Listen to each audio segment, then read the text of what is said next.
Thanks very much, Thomas. See you later. So, we know many sub-postmasters who were wrongly accused of theft and fraud are still fighting for compensation, despite the scandal now being recognised as one of the biggest miscarriages of justice in UK history. Now, the cases taking the longest to solve involve the victims who were forced to declare bankruptcy in order to pay back their losses. Our business correspondent, Emma Simpson, has been looking into this.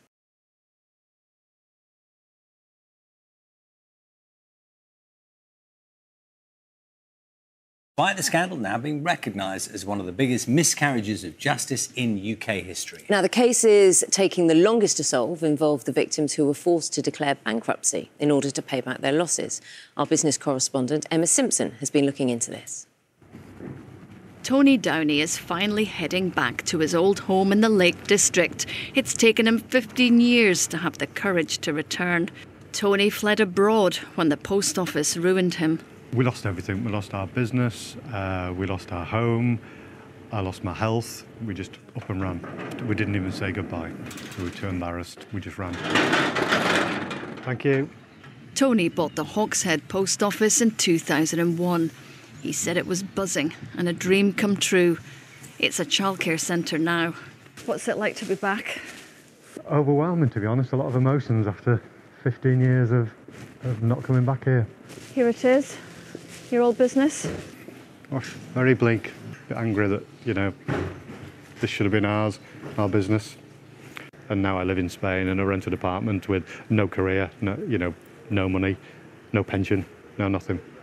Tony had £35,000 of shortfalls at his branch. He and his wife used their savings and credit cards to balance the books. When another £7,000 of losses appeared, they couldn't pay any more. Tony resigned and sold up, advised to go bankrupt 2 months later. My health started to decline. I got headaches, stress, anxiety, social anxiety, and it got a lot worse than that. I didn't realise how bad it was until we got the medical records. I was suicidal. Tony, hi! He's still nervous about who he might meet here, but not Diane. It's been a while, hasn't it? Sorry, it's such a bad thing to have to do. She bought the post office from him, and guess what? She had shortfalls too. Yeah, it's difficult, isn't it? Horrible, honestly. Back to the post office. Well, I swore I'd never step foot in Hawkshead again. Yeah. It was Tony who encouraged her to claim for compensation. So I've been on antidepressants ever since all this ever started. We had several audits. Each time they were demanding money. The last one that we had said, right, you either pay £1,200 now or you're going to be prosecuted. Yeah. And you think, oh, crikey, I'm going to be let out of here in handcuffs. This is awful. Well, we had £3,000 and they literally made my wife go to the bank and she went up to my friends there to borrow money. And we had to pay it by 4:30. I thought it was me. You thought it was you. I thought it was me. And it wasn't. It was a computer and the system. Same post office. Same post office. Exactly. Same post office. Yeah. Yep. Same problems. Yep. Yeah. Here's the thing. The post office has accepted that Horizon was to blame for Tony's losses at his branch. But they won't admit causing his bankruptcy. So far, he's ended up with just £10,000 worth of damages. Far less than he's owed. The rest of the £140,000 worth of compensation has gone straight to the official receiver to pay off his bankruptcy debts. It's an insult. At the moment, they're not even close to putting me back to where I would have been. But they have to admit the causation before they'll do that. In my opinion, is that a reason why they're not? Because then it opens the floodgates to, a proper claim. In a statement, the Post Office said it doesn't comment on individual cases, but we fully recognise that recompensing victims who've been declared bankrupt or insolvent as a result of Horizon shortfalls has been a complicated and lengthy process, for which we apologise. All offers are assessed by an independent panel, and any individual in receipt of an offer is entitled to dispute the amount and seek legal advice, paid for by the Post Office. Tony's doing that. His legal team are dealing with most of the bankruptcy cases. The enemy is time. The fear and worry we have is that people are left in a situation where they've got to throw the towel in because time is running out and they want some sort of resolution and some sort of access to money. But the risk there is that they don't get the right level of compensation. He believes Tony's got a very strong case. Just how long will it take to unravel? But at least Tony's still young enough to keep fighting. Emma Simpson, BBC News, Hawkshead. So let's pick up on some of the themes you heard there. Nick Wallace is with us this morning, who's written the book, The Great Post Office Scandal. He's followed this right from the beginning, Nick. We'll talk more about that in just a moment. Alongside him, former sub-postmistress Wendy Buffrey. Morning. Very good morning to you, Wendy. Do you want, just so people understand, I always think it's worth it, can you explain a kind of a precede version of what happened to you? I took on the post office in 98 and was fine until 2008. I'd had a couple of losses, but nothing huge other than one £8,000 one. And then I had a huge amount of stamps appear on my computer screen. And I did everything I was supposed to do to remove those. And it doubled the loss from 9,000 to 18. When you say stamps, are they like alerts that... No, actual physical books of 100 stamps. Oh. 700 appeared on my screen from nowhere. And I hadn't got them in the post office. They hadn't been delivered. And I hadn't got them. And then when I tried to take them out again, it went up to £36,000. And that's when I thought, well, I just haven't got that many. I don't know what to do. And I rolled over without saying anything, as if I had that many. Sorry, do you want to explain that phrase a little more? When rolled over when I did my when I did my end of month balance, it said I was £36,000 short. I didn't have that many. I knew that the post office would want that money, so I did the wrong thing, and I actually said I'd got it, and that was the beginning of the end for me. But I've since found out that had I actually told them that it had gone, I would still be in the same position as I am today. Yeah, Wendy, I find it interesting you say you did the wrong thing, because what we know now is you were not in the wrong. You know... She had a ghost discrepancy suddenly appear out of nowhere, and then she was held liable for £36,000. It's insane. Yes. And it's one of the most cut and dried cases. Yeah, absolutely. And the consequence of that, in terms of the... I had just over 18 months to wait without hearing anything, nothing at all. And then I got a letter through the post, along with my husband's special delivery letter, that had a proceeds of crime order in there. So they froze everything that we'd got. We couldn't do anything. And then I ended, 4 or 5 weeks after that, I had a summons to court, and I ended up with 150 hours community service and a fine, and my life being turned upside down. How is your life now?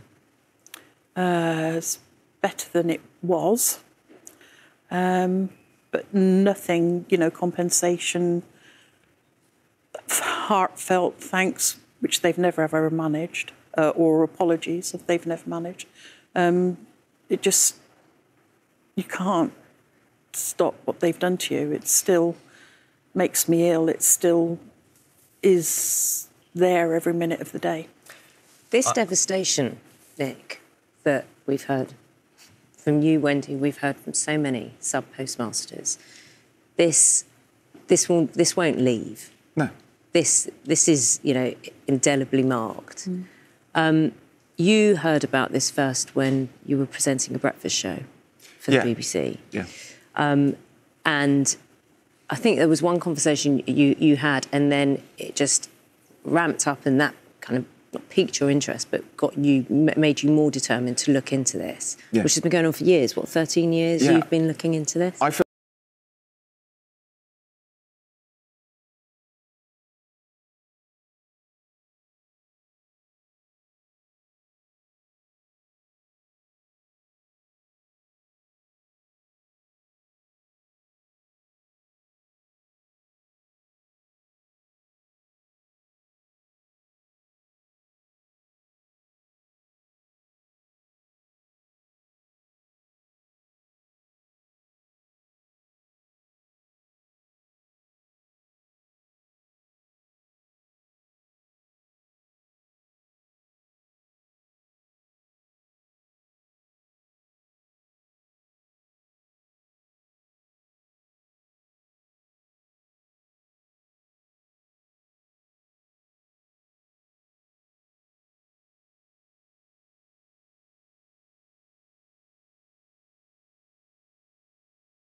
And I find that difficult if they've gone in there and said, I'm going to tell the truth, and then not say anything because it might get them into trouble. I wish the inquiry had more teeth. I wish it could actually compel people to tell the truth rather than just say, oh, I don't remember. Do you still, Wendy, have a sense? I noticed, and Nick, I know you've spoken to Wendy many times before. As I'm listening to Wendy, I'm thinking, it's quite often I feel like I've heard you blame yourself. Even now, even given what we know, you're blaming yourself a moment ago for embarking on buying a post office or running a post office in the first place. Yeah. That feels like a burden on top of a burden. You're still questioning decisions you made for which there is no blame attached. No, I know. It's mad, isn't it? When something like this happens to you, it just changes your outlook on everything. It really does, you know, and you just think, well, if I hadn't bought the post office, this wouldn't have happened. If I hadn't bought the post office, that wouldn't have happened. And it's just ongoing. And it becomes a trap as well, because Wendy's spoken in the past very movingly about her mental health and how this legal action hanging over her and this sense of not trusting herself, because she didn't understand where this £36,000 deficit had come from. And I've spoken to many sub-postmasters about this. They start to doubt their own minds, because the post office said, well, there's nothing wrong with our IT system. You need to look at yourself. Well, you're told by an authority that absolutely, you're wrong. And it becomes a spiral of doubting your own sanity, doubting your own mind, doubting your own capability. And that then becomes really pernicious when you become trapped inside your own mental health. Just on the tour, the reaction you've had when you're talking to people, it's quite remarkable, isn't it, when they're just like, how can I help? Absolutely. You know? I mean, I was in the back room of a pub in Liverpool a couple of years ago, because I only started doing these talks because I couldn't get distribution on the book, because it was a tiny little publisher, and I thought, well, all right, I'll take the story into as many communities as I can. And I was talking in the back room of a pub 2 years ago in Liverpool. There were about 30 people in there, with the sub-postmaster on stage. 3 sub-postmasters from the area had come to listen, and I didn't realise this. They were in the audience. And at the end of it, this woman just was so outraged. She said, what can we do? How can we help? And I wasn't prepared for the question at all, because I just thought, well, I'll tell the story and off I go. And the sub-postmaster in the audience just said, tell as many people as you can. And that's why these evenings can be quite cathartic for the sub-postmasters on stage, but also to be believed, to have a receptive audience, to listen, because they spent so many years shut away from their communities and not having that opportunity. And isolated, not knowing that anyone else was going. So I don't want to say on the poster, this is an evening that will leave you quivering with rage, but sometimes that's the feeling in the room, where people become so outraged by what happened to so many people around the country. Nick, thank you very much. Good luck with the tour. Thank you. Wendy, pleasure to meet you. Thank you for having me. Thank you so much for sharing your story. And good luck. Thank you. We will have the sport coming up very shortly with Cheltenham. This show is about giving a chance to 8 people who always dreamt of being an actor, but never got the opportunity.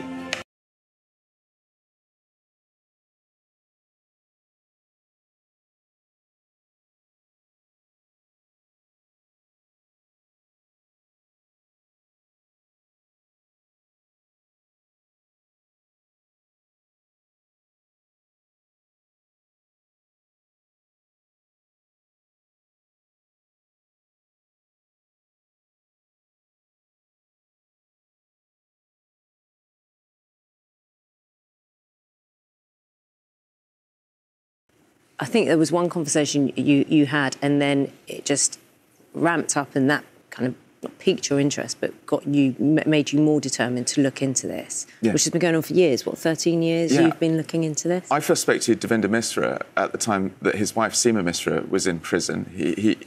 She'd just been sentenced, and he said she was put in prison for a crime she didn't commit. We've spoken to her on this programme. And BBC Breakfast has been brilliant in following this story for so long and supporting the sub-postmasters. And it's just been this extraordinary journey over so many years. I mean, Alan Bates was fighting his ejection from the post office in 2003, and it took 16 years before anyone in authority, a High Court judge, finally turned around and said, this is a serious issue.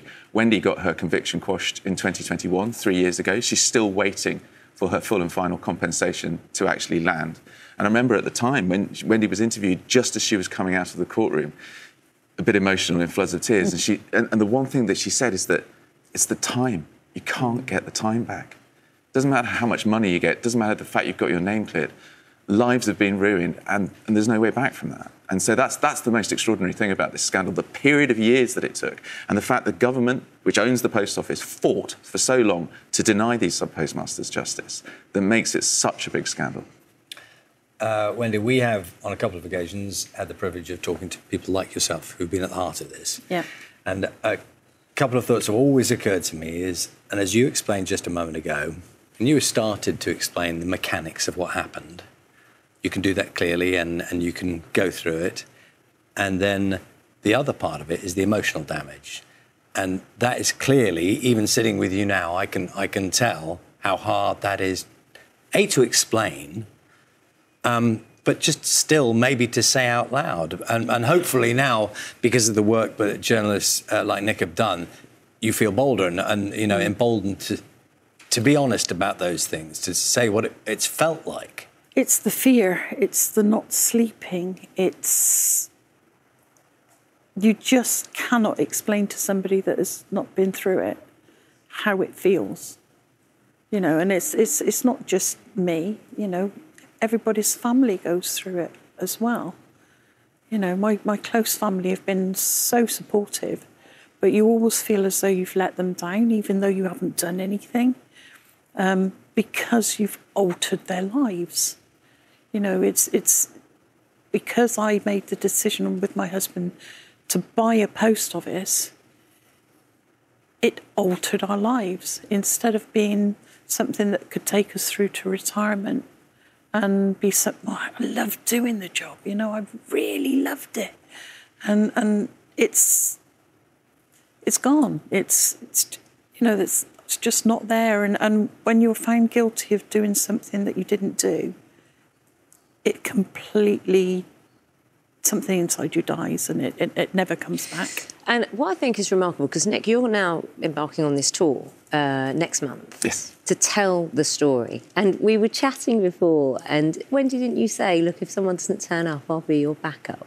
Because you are willing to talk about this story and make sure people hear it, because it's more than the television programme. It is. Wendy's a compelling talker. She really is. And I've sat in a room before where she's told her story to an audience who were just hanging off her every word. And I want to be able to go out on stage and give context to this scandal, because, of course, the drama can't cover everything. And talk about the facets and also bring people up to date, because I'll be on tour whilst the public inquiry restarts. But it's hearing from someone like Wendy who can just say, this happened to me, and this is why it's important, that really affects audiences. And I've been lucky enough, because this scandal happened to so many people, everywhere I go around the country, I've been able to find a sub-postmaster who's local to the area, who will come up on stage and talk about their experience. But Wendy, bless her, she said, look, if you don't fill any gaps in the schedule, I'll be there. And I'm very grateful to Wendy. How have you found the public inquiry? Because obviously, you know, news organisations have been covering it, and we've seen various people give evidence from both sides. I've seen lots of people be very, very forgetful. I just don't understand how people can come and give evidence and stand there and say, I don't know, I can't remember, I can't recall, I don't know. Especially when it's something that affects the fact that they might be brought before a court. Everything else, all of a sudden, they can remember straight away. And I find that difficult if they've gone in there and said, I'm going to tell the truth, and then not say anything because it might get them into trouble. I wish the inquiry had more teeth. I wish it could actually compel people to tell the truth rather than just say, oh, I don't remember.